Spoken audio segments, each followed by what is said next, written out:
Welcome back to another exciting episode of the PigX podcast. As always, I'm your host, Delaney Howell.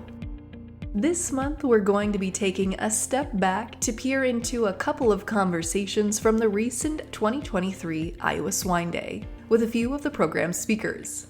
Starting off this episode, I'll be catching up with Dr. Jordan Graham, a veterinarian for the Swine Vet Center, to discuss biosecurity. Then later on, I catch up with Dr. Dusty Oedekoven, the chief veterinarian for the National Pork Board, to give us an overview of foreign animal disease, and more specifically, some recent successes and failures we've seen related to African Swine Fever. We kick things off learning more about Jordan's background. So I'm a veterinarian, Swine Vet Center. I'm a 2014 Iowa State grad. Obviously been practicing now for 9 years. Spent some time with a large integrated production system right out of school and been with Swine Vet Center since 2017. My time spent pretty much in the field every day. Northwest Iowa, southwest Minnesota is where I spend most of my time. So Jordan, chat with us about the topic you presented on at the Iowa Swine Day. What was it, and how did you decide to discuss biosecurity? Yeah, so my topic kind of came as a frustration of getting tired of talking about the same old thing when it comes to biosecurity. We really hammer on the actions, the showering in and out, the having clean trucks and transport biosecurity, and it seems like nothing really changes, right? So my challenge is for producers and veterinarians to take a step back and look at, are we setting our people up for success to get that done right? Do they have the tools they need to properly execute biosecurity? And also our facility designs, how are they set up that we might be creating a problem in itself, especially around, farms that don't have proper gilt development or ability to do herd closures and eliminate pathogens from those herds, as well as, having someone be an owner of the biosecurity process and making sure that the people have the supplies they need, that they're not having to rob from other sites just to get the job done, because at the end of the day, they're going to get the job done. We just want to make sure that they have the tools that they need to get that done. Jordan, I think you framed that really well, looking at four big areas: the people, the pathogens, the facility, and the bioexclusion/biocontainment. So let's start by looking at bioexclusion and biocontainment, because they sound similar, but they're very separate topics in their own respects. Bioexclusion, obviously, it's how do I keep pathogens from getting into my herd? Biocontainment would be, I've got a pathogen in my herd, how do I keep it from getting into the next herd? We really focus a lot on bioexclusion itself, of keeping things from getting into herds.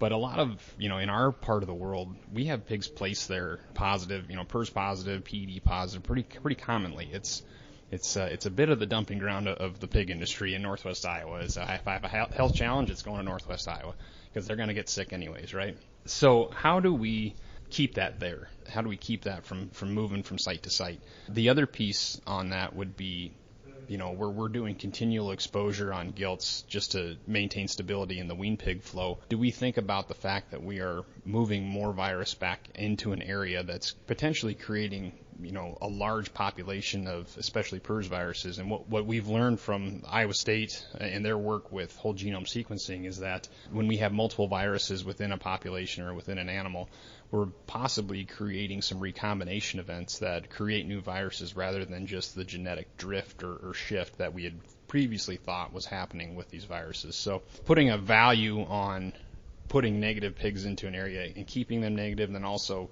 keeping disease within a herd and not moving it to the next. It goes beyond just the production value of decreased mortality and everything like that. We have to think about the area in our system as a whole. Yeah, not only the area, but also the timing as it relates to bioexclusion. Yeah, so that was another piece of talking about the people, right?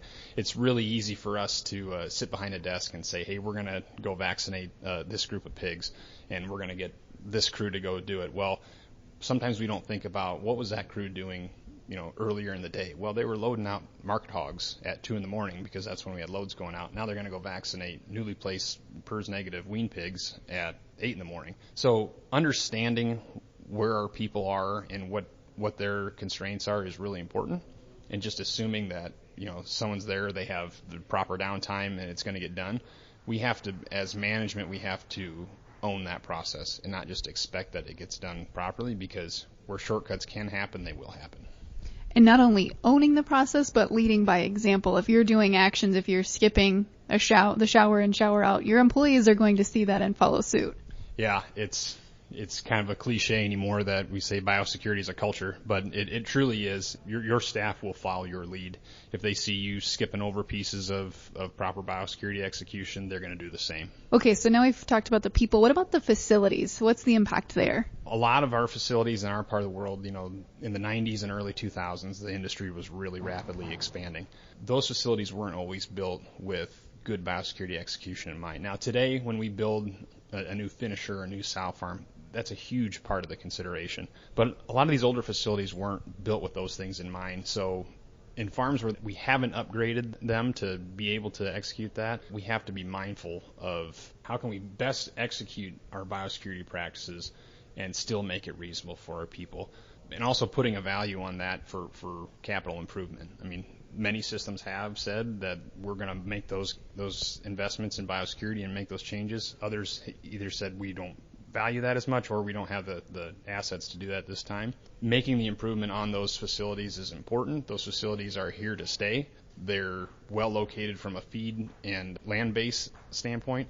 We have to continue to improve those sites if we're going to continue to operate them. And then as we look at the pathogens, we talk about containing pathogens, containing disease, but also excluding it from getting out everywhere else. Yeah, it's all a big part of biosecurity. What are the actions that I'm doing, leaving a farm, going to the next farm, and keeping it there? A lot of shortcuts can happen. Like we talked about, if we don't have the proper equipment at a farm and we have to go to another farm to get that equipment to get the job done, that's all part of biocontainment, keeping it where it's at, putting as much value of coming away from a farm clean and not bringing anything home with you is just as important as not bringing it into the farm with you. A lot of people, at the end of a long day of choring pigs or going from site to site won't spend the time to do that properly, but there's a huge advantage to it.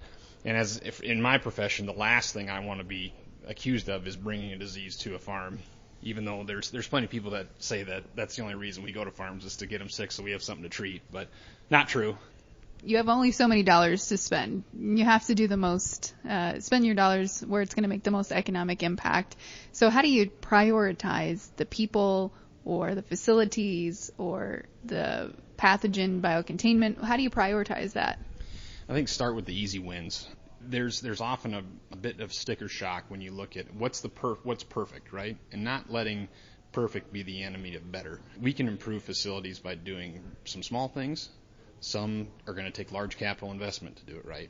Doing the small things first and continually improving. It's not all going to get changed overnight, but if we can just continue to improve facilities and our production staff and the tools they have, you're never going to fix it all in one go. So I'd say the priority shouldn't be on a specific thing. It should be on what can I get done most reasonably with the assets that I have and start. That's the big thing, is start the improvement and not say, it'll be next year.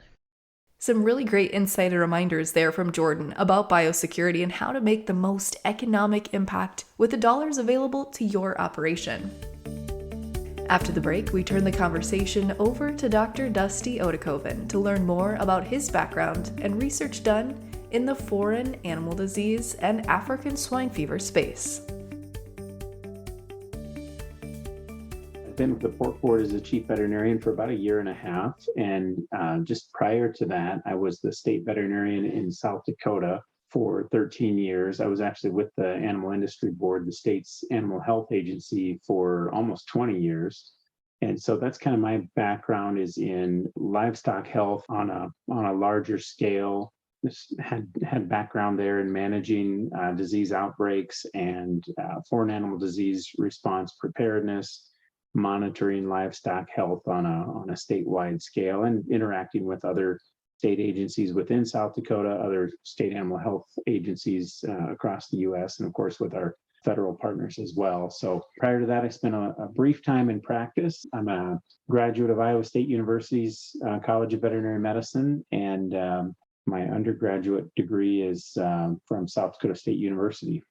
Awesome. That's a great background there. And I'm sure you brought a lot of that experience with you to the National Pork Board, but you covered the topic of foreign animal disease and preparedness for that, which we'll dig into here in a little bit. But when you think about foreign animal disease and preparedness overall, what are some high level tips that you think are important places to start? Yeah, well, to start, I think is is probably the key. I think the state of the pork industry has been, the economics of the industry have been depressed here, and when you are in times like these, it seems like preparedness and any activity for a disease threat we don't have seems like a luxury, and yet it's really important to be thoughtful about the potential impact of a foreign animal disease. And in my time in animal health, we've seen the introduction of several new diseases. As I started my veterinary career, we had the emergence of West Nile virus that had never been in the US before, and it impacted primarily horses, but people as well. Of course, we had the introduction of PED virus in the swine industry, and there are many other examples of new diseases that were not new globally, but they were new to the United States. So, we have a history that demonstrates that we do occasionally get disease introduction, even reemergence of domestic diseases. And so, having some forethought to planning for continuity of business and the ability to continue to move livestock, swine in this case, in the event of an introduction of a foreign animal disease, it's really important to be thinking about. And so, yeah, just starting to have a plan. Basic awareness of the disease threats are important.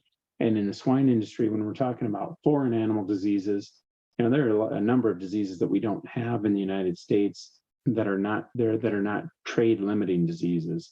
But when we talk about foreign animal disease preparedness, we're primarily talking about foot and mouth disease, African swine fever, and classical swine fever. Those would be three that would be trade limiting, where we could lose our export markets just at the finding of just one case. And so those are the three that we're primarily talking about. So when you look at African swine fever, that's again what you really focused on at the Iowa Swine Day. How does this disease, foreign animal disease, compare to some of the others out there that we've seen in the past? And is it more serious, and that's why we've seen more focus being put on it? Yeah, great question, Delaney. And a recent study by Dr. Dermot Hayes at Iowa State University estimated the 10-year economic impact to the U.S. of an introduction of African swine fever virus would be $79.5 billion over 10 years. And when you think about that, I mean, that it's hard to quantify that or compare that to other disease impacts. But PRRS, for example, which is, by all accounts, probably the most costly disease that we have in the swine industry right now. The estimates there, based on both some research and then some just practical data from the companies that are dealing with this day in and day out, thought that costs the pork industry about $1 billion per year due to PRRS. And with ASF, we're looking at potentially $7.5 billion per year over 10 years would be the economic impact. So, that's what's at stake. And then as we look at what's happened globally with African swine fever virus, it used to be, like the name implies, mostly restricted to the continent of Africa. And there have been outbreaks historically to Europe and to the Dominican Republic and Haiti and Cuba in the past. But this recent outbreak is a new genotype, and it started spreading. It spread from Africa to the Republic of Georgia in 2007, and then into Eastern Europe in 2014, and continued to spread throughout Eastern Europe. And then in 2018 is when it spread into China and really had a lot of damage there. It spread rapidly across all the provinces of China and throughout Asia. And then in 2020, it got into Germany. In 2021, we saw it come into the Western Hemisphere for the first time when it entered Dominican Republic and Haiti. And so there have been now more cases of ASF reported in the last 5 years than there were in the previous 50. And it's also estimated that 65 to 70% of the global sow population resides in countries that have identified African swine fever virus. So it, not only is it a serious disease, this new genotype that we've been dealing with for 15 plus years really seems to be continuing to spread throughout the globe. And so it's worth watching. So when you look at the past couple of years here, really since African swine fever has exploded, what are some of the successes and failures that we've seen? Yeah, and that's really what, I got to explore with some other folks that accompanied me on a trip to Europe last fall. We went to Poland and Belgium and Germany, and also heard from the chief veterinary officer from Denmark. And we also spoke with a production veterinarian in Romania. And the goal of our trip really was to gather information and understand exactly that, where are the successes, where were the challenges, what was working as far as limiting the spread of African swine fever virus, and what were the continued challenges. So, and that really is what was the focus of the talk and the discussion at Iowa Swine Day is what did we learn? And so, without going through the whole presentation with you, but just kind of some top high level things, we learned that biosecurity is really the most important thing as far as protecting the domestic swine herd and preventing ASF from spreading from the wild boar population and from people to the domestic herd. So biosecurity is extremely important, and that takes a lot of shapes. But we saw fencing being used in a variety of ways to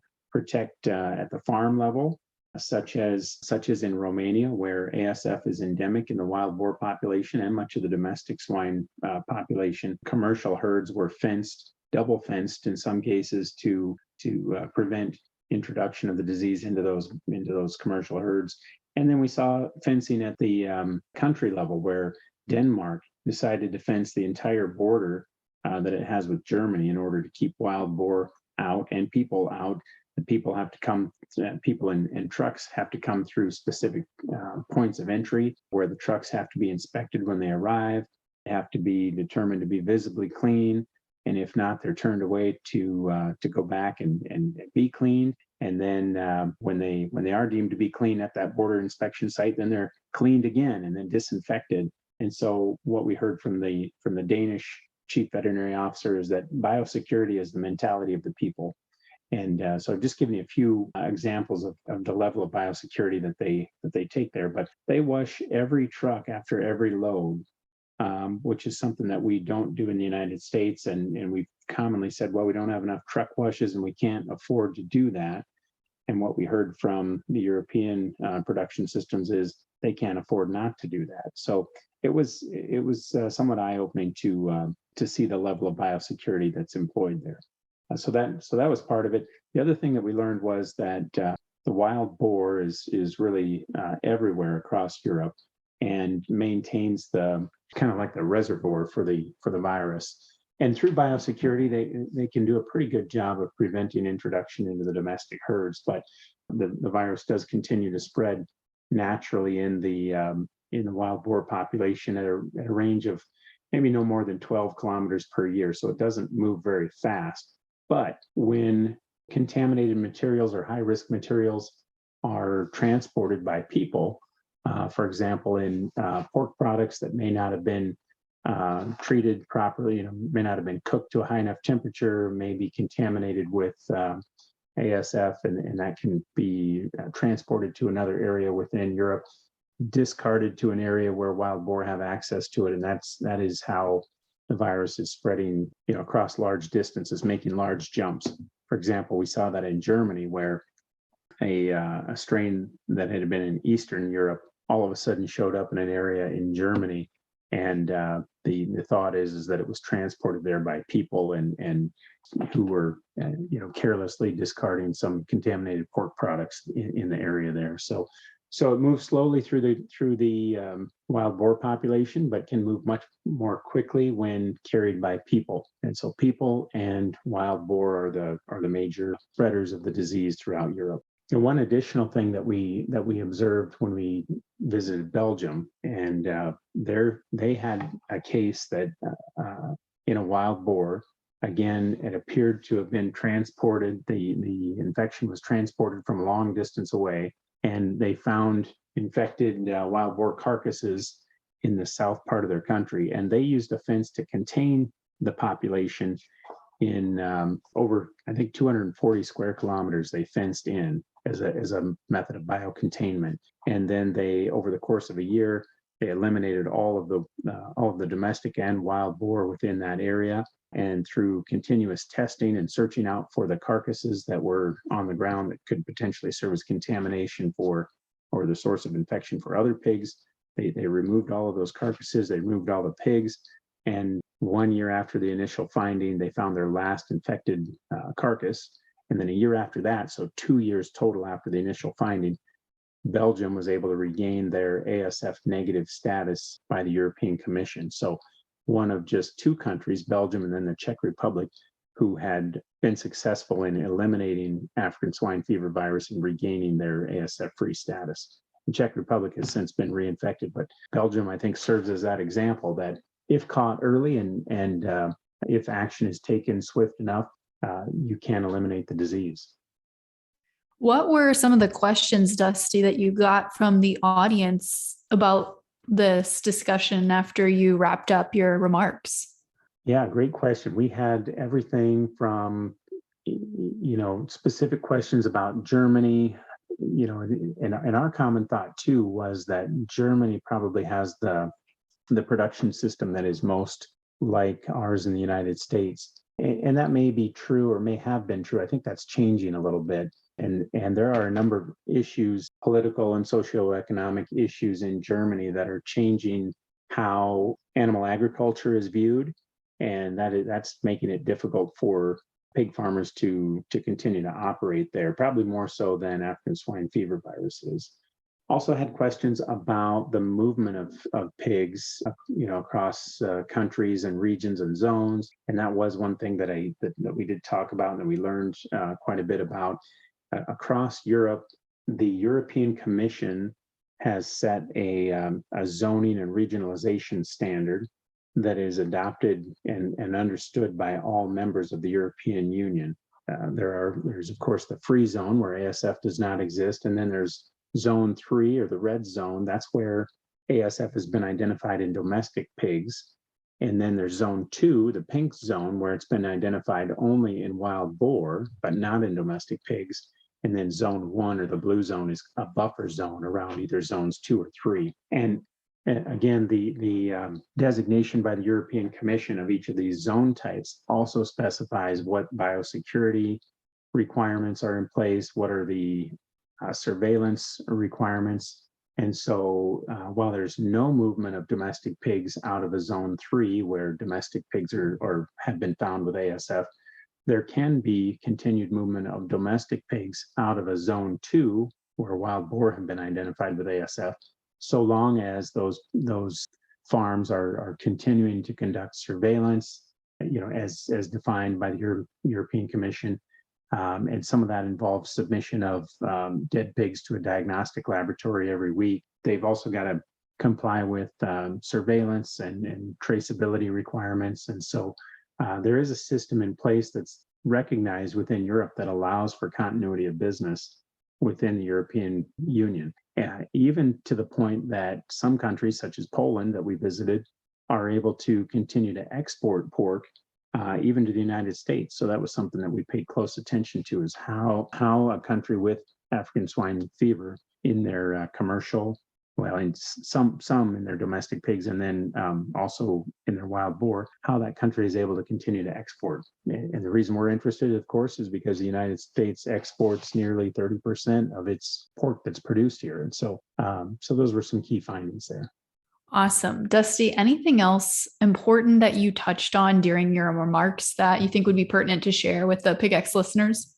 One thing that we observed in talking with a production veterinarian in Romania is that there's such a high level of infection with ASF in the backyard and wild boar populations in Romania that the entire country is considered Zone 3 or red. And so there's no trade or movement of pigs out of Romania, but there is still, movement of potentially contaminated products out of Romania. But because there's no hope for reestablishing their exports right now, production systems, which may be similar to that we'd find in the United States, really aren't concerned with establishing. They want to keep their negative sites negative. And so, as I mentioned before, they've in some cases done double fencing, and they have strict requirements for their employees as far as entering the production facility and that sort of thing. But what we heard was, in one case, a large farrowing farm identified infected pigs, and the way that they identify them there is not through antemortem testing like we would think of in getting a blood sample, but rather through necropsy of all sick and dead pigs. So of all dead pigs, I should say. And so by doing these necropsies, they can detect the disease early, and they did that in one barn on a large sow farm, and they depopulated that barn the next day. And then in the week, they depopulated the barns on either side of that infected barn. But the rest of the farm, they were able to continue to operate and not have further infection. And so they demonstrated that, if your goal is not to reestablish exports, but just to keep a productive farm, you can do that without doing a whole herd depopulation on that farm. It's a slow moving virus. So we were interested to learn about how they did that and the steps that they took there. But I guess just in final summary, some of the remarks that I had there, we noted that people were the biggest risk for transporting the virus long distance, but that the wild boar were part of the European Union culture. It reminded me of our deer hunting culture here in the United States. It seemed like it was just, people understood that wild boar are there, and there was no desire to really to depopulate the entire herd. They're just going to be there, and they're going to be infected with the ASF. But fences and regionalization do work, and they are making some progress in reducing the level of infection in wild boar in some of those European countries. And I think most notably, one thing that we took away was that no country with African swine fever virus regained all of its export markets, particularly the Asian markets. And when you think about the variety meats that are going to those Asian markets, that's a big loss in value when you lose those markets, and they're hard to reestablish elsewhere. So again, a plug for keeping it out and not having to deal with it in the first place. Thanks again to Dusty and Jordan for sharing just a few remarks from their recent Iowa Swine Day presentations. To catch their full presentations from Iowa Swine Day, head to ipic.iastate.edu/Iowa Swine Day. Thanks for tuning in this month, and be sure to come back next month for a timely episode on managing PRRS outbreaks. Until next time, I'm your host, Delaney Howell, and this has been the PigX Podcast. PigX is a national podcast hosted by the Pig Livability Project partners at Iowa State University, Kansas State University, and Purdue, and supported by the Iowa Pork Industry Center. For more information on the project, head to www.piglivability.org, or to inquire directly with questions regarding the project, email ipic@iastate.edu. PigX, ideas in the swine industry worth sharing.